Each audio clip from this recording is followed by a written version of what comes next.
हरिंदर सिखो, अब एक सवाल जो अब एक एक करके मैं आप सभी पैनलिस्ट से पूछूंगी, जो सभी के जहन में है कि ट्रम्प अगर देखा जाए तो अमेरिका में ऐसे कौन सी फैक्टर्स रहे कि भाई सब ने जो ट्रेडिशनल वोटर्स थे उनमें भी सेंधमारी करने में कामयाब हो गए। स्विंग स्टेट जहां कांटे का मुकाबला दिखाया जा रहा था और कुछ जगहों पर कमला हैरिस को आगे दिखाया जा रहा था, वहां भी सेंधमारी कर ली। इंडियन वोट बैंक जो ट्रेडिशनल तौर पर डेमोक्रेट्स का माना जाता है, वहां पर भी अपने लिए वोट निकालने में कामयाब हो गए। ऐसा क्या करिश्मा चला ट्रंप का कि इतिहास रच दिया उन्होंने? एक तो उनका ये जो था that I will provide a strong administration. वहाँ पे अमेरिका में ये फीलिंग आ चुकी थी कि जो बाइडेन एडमिनिस्ट्रेशन है that has been a very weak administration and they have not been able to really achieve anything much domestically.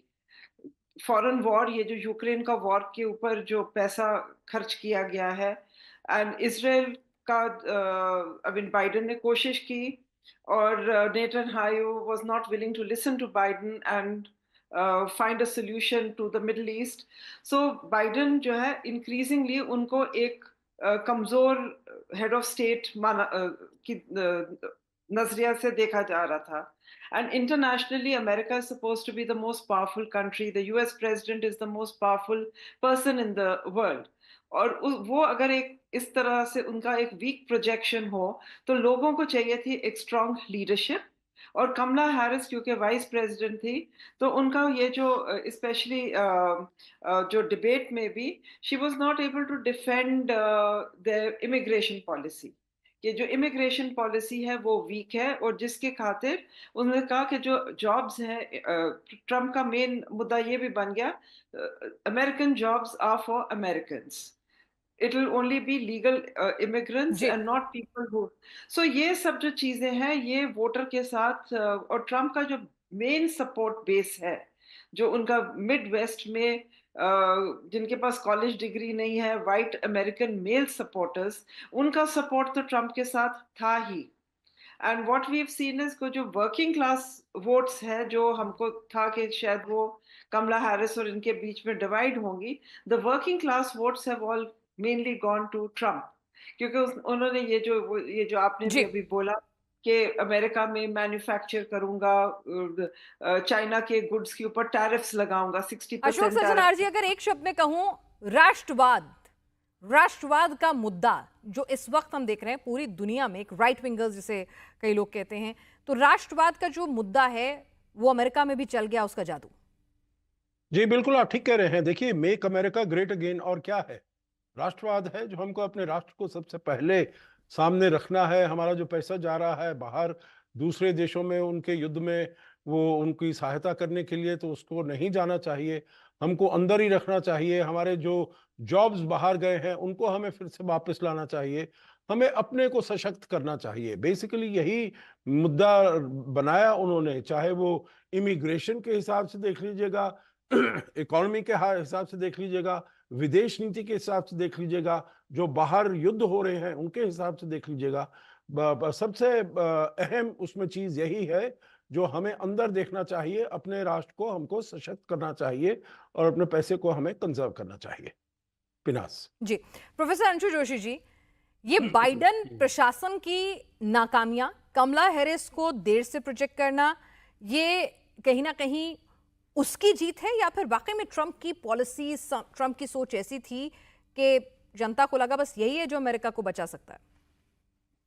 नहीं, ट्रंप के शासन काल में अमेरिका की जनता ने कई सारे सुधार भी देखे। और जैसे कि मैंने कहा कि दो ट्रंप काफी वोकल हैं, अनप्रिडिक्टेबल हैं, पर वो एक बिजनेस माइंडेड व्यक्ति भी हैं और इकोनॉमिक पॉलिसीज पे वो विशेष ध्यान देते हैं। और फिर वो जो जिस विचारधारा को लेकर के चलते हैं, वो उनके देश को महान बनाने की विचारधारा है, एक राष्ट्रवादी विचारधारा के साथ वो बात करते हैं।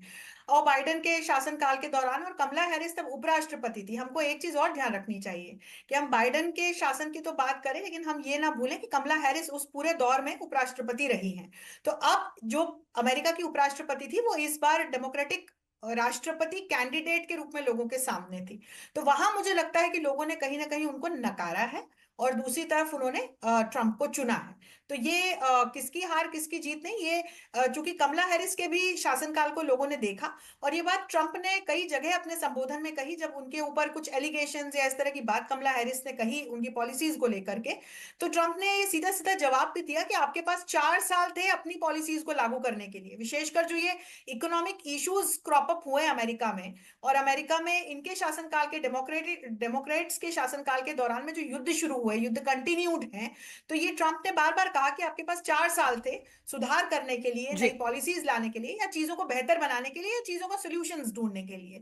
पर ये कर पाने में मुझे लगता है कि बाइडेन और कमला हैरिस दोनों नाकाम रहे। तो फिर एक तरफ उनकी नाकामी, और दूसरी तरफ ट्रंप को एक राष्ट्रपति के रूप में पहले ही जनता देख चुकी है। तो ये ठीक, जानते हुए कि उनके ऊपर केसेस चल रहे हैं, हम ये ना भूलें हाँ कि बिल्कुल। उनकी 24 तारीख को अभी सुनवाई होनी है, तो उनके ऊपर केसेस चल रहे हैं, वो किस प्रकार के वोकल हैं, महिलाओं के बीच में थोड़े अलोकप्रिय भी हैं, लेकिन इसके बावजूद देखिए कि कैसी थंपिंग मेजोरिटी के साथ वो हमें राष्ट्रपति बनते हुए दिखाई पड़ रहे हैं।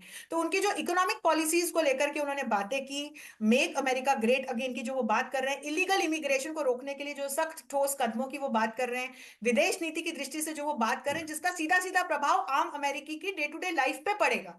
तो ये जो सारी बातें रही हैं, इसको जनता ने स्वीकारते हुए उनको अपना एक कहीं ना कहीं मत दिया है, ऐसा मुझे लगता है। ठीक है, डॉक्टर अमित सिंह भी हमारे साथ हैं। डॉक्टर अमित सिंह, हमने देखा था कि कमला हैरिस के लिए आखिर में ऐसा लग रहा था कि ओबामा खुद आ गए हैं चुनावी मैदान में। मतलब ऐसा लग रहा था कि वही हैं, वही सब कुछ हैं। वो एक बार अपनी पॉपुलैरिटी, लोगों में जो उनके लिए सम्मान भरोसा था, उसको इनकैश करने की कोशिश कर रहे थे, लेकिन उनका जादू भी नहीं चला कमला हैरिस के लिए, कुछ काम नहीं आया। भारत के लोगों को, भारतीय मूल की महिला होने के नाते, महिलाओं का जो उनकी अबॉर्शन पॉलिसी, तमाम फैक्टर्स होने के नाते, उनका वोट बैंक भी अपनी तरफ नहीं खींच पाई, कांटे की टक्कर भी नहीं दे पाई। ये बात बिल्कुल सही है कि इस बार के जो चुनावों में कमला हैरिस अकेले चुनाव नहीं लड़ी। नो डाउट डेमोक्रेटिक पार्टी का पूरा उनको सपोर्ट था, लेकिन कुछ पूर्व राष्ट्रपति भी उनके साथ थे, जैसे क्लिंटन ने सपोर्ट किया उनको, ओबामा ने सपोर्ट किया, और इधर अगर ट्रम्प की बात की जाए तो उनके साथ एलन मस्क ही खड़े थे, और वो खुलकर खड़े थे। क्योंकि पिछली बार जब उनके कार्यकाल को जिस तरीके से बदनाम करने की कोशिश की गई और एक फेक कैंपेन चलाया गया, और उसमें उनकी इमेज को तार तार किया गया, जिसमें कि ट्विटर का भी बहुत बड़ा रोल था, उनको ट्विटर से बैन भी कर दिया गया, हटा भी दिया गया। और उसके बाद जिस प्रकार से एलन मस्क ने ट्विटर को खरीद के, अब वो प्लेटफॉर्म का नाम एक्स हो गया है, और तो मुझे लगता है कि ये चुनाव बड़े ही इंटरेस्टिंग रहे, क्योंकि जो एक फेक न्यूज चलाई जाती है सिर्फ भारत के ही चुनावों में नहीं, अमेरिका के चुनावों में भी, और जिसमें ट्विटर को बड़ी ही माहिरता हासिल थी, तो एलन मस्क के माध्यम से ट्विटर यानी एक्स जी, एक्स ने अभी बहुत बड़ा रोल प्ले किया किसी है। जमाने में तो उसको फेसबुक भी ने बहुत बड़ा नजरअंदाज रोल नहीं प्ले किया था ओबामा की जीत में, तो इस बार ट्विटर सामने आ गया है। तो ये जो कुछ हिंदुस्तान में होता है वो अमेरिका में भी होता है। हमने देखा कि यहाँ पर अगर चौकीदार चोर है, चाय वाला, मैं भी चाय वाला, मोदी का परिवार अगर चलता है, तो वहां पर गार्बेज के ट्रक में ट्रंप नजर आते हैं।